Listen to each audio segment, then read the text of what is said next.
All right, Amazon Prime. I did a thing. Let's unbox it.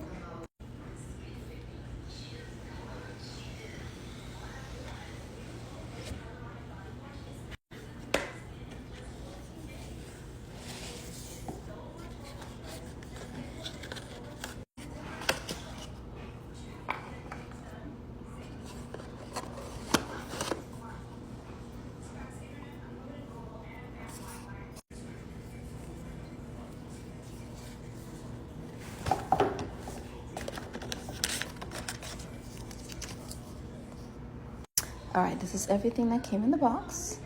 Your actual doorbell. And I actually got it with a sync module. For a lot of people that don't know what a sync module is, it is actually extra storage for your cameras.